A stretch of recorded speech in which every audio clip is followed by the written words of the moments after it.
to me. I love them both. They're good kids. So. I guess you got 5 guys probably running the same script now as a quarterback. Just talk about having an open competition there. Well, it is, and right now Brandon's probably getting a little more reps than everybody else because he's a little more familiar, and he's earned that right to get a little bit more as we work through it.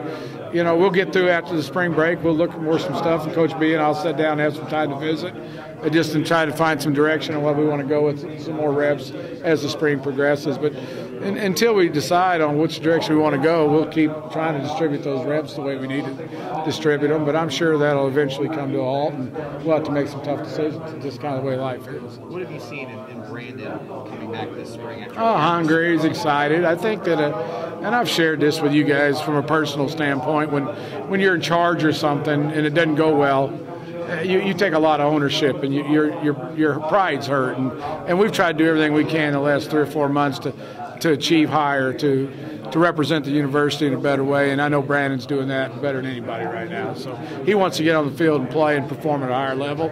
I want to coach at a higher level, and that's what we're both trying to get done. Coach, you may have answered this, but how are you doing? I did. How are you doing? How are you doing up there? Well, right now we're kind of evenly distributing. Brandon's getting a little bit more. I'm just trying to get a good look at everybody in the room and just see where everybody's at and evaluate their talent and understanding of what we're trying to do. And we'll continue down that path for a little while, and as long as we possibly can, or until we can make some decisions on what we want to do. There's obviously a lot of changes on the defensive side of the ball. What does it mean to you to have every one of your offensive coaches back, so there's no change there?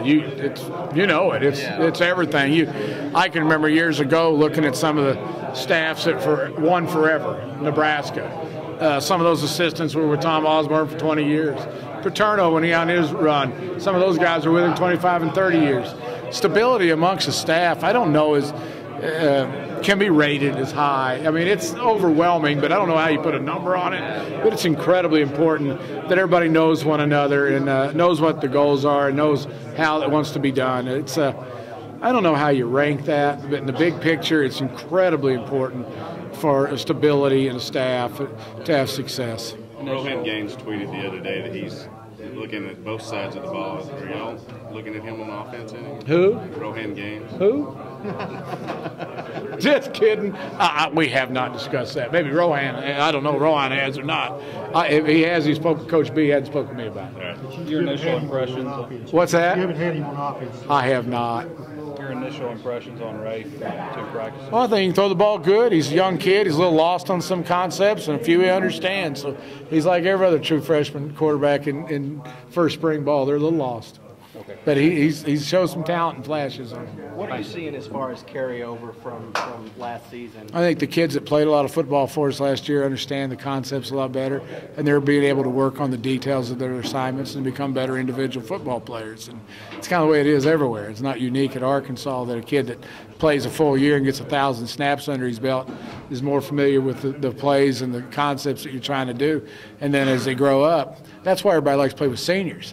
They're at a point where they can get better as football players and not have to worry about the play call. They can worry about how they're going to do it. And that's incredibly important. You can't substitute for experience. There's nothing you can do. And we're pleased we have a few kids that have been on the field.